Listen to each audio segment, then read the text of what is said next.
Back, folks, this is Rock gas scooter and Cobra gas scooter chain drive wheel sprocket video. We have put the longer swing arms on this particular one, but if you'll ignore that and just pretend like this is a regular rocker Cobra without the longer swing arms for the purposes of this video, once we removed the rear wheel from the scooter, and then with the sprocket side up here,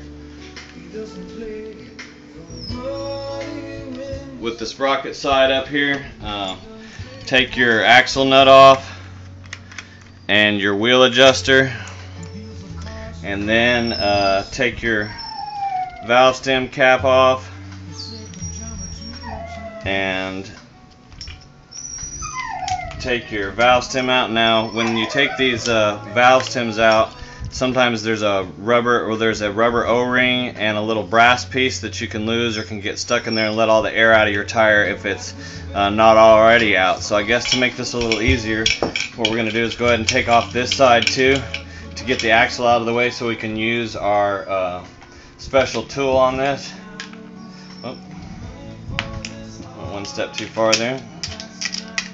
Sometimes it takes putting a wrench on here and smacking it with a hammer to break this nut loose. Sometimes it can be kind of tight, but ours is already loose. And with your brakes off, then you can take, well,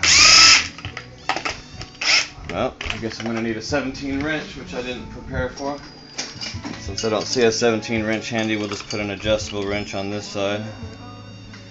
That should be enough to hold it. And now that I have, let me see, make sure which, okay, that's for my brakes there, the outer and inner nuts. Okay, once we've got that, we can pull the axle out. That's another note I want you all to notice, is people have called me asking where the nuts go. They have the wheel all apart. Well, your thinnest nut on this side should go on the outside of your brake, and your thicker nut and or addition of a washer can go on the back side of your brake. This little spacer, some people think that goes behind the brake. It does not. It goes over here on the right side. So with the axle pulled out, now we can take that out and we can be ready with our tool in case that valve stem deflates. So this is the tool, but you cannot, to remove the sprocket, but you can't get it on with that valve stem extender in the way.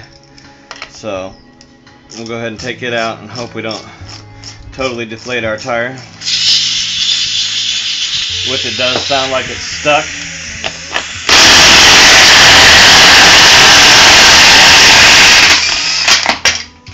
And we're able to get to it before it's completely lost here, I hope.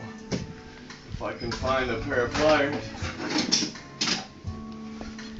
It's not the pair of pliers I was looking for, but... And there's the little brass piece and O-ring I was talking about, and looks like that O-ring is pretty heavily damaged, so we'll be looking to put a new O-ring back on that valve stem extender when we go back together. So we'll set that to the side there. Now that you've got your wheel apart there, you can go ahead and air it back up, or got the sprocket off, you can air it back up.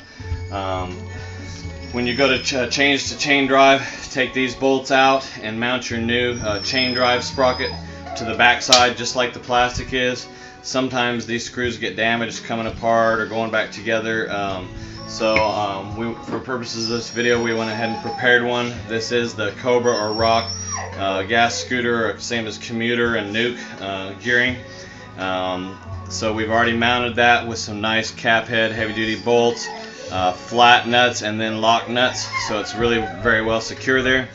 So then once you've got your chain drive sprocket mounted back together, then you can reassemble the wheel the way we just showed to take it apart. So that's how you install your chain drive sprocket to your rear wheel for a Cobra and Rock gas scooter. We will return with another video on the final installation of the chain drive with a mounting of the sprocket to the shaft and so forth.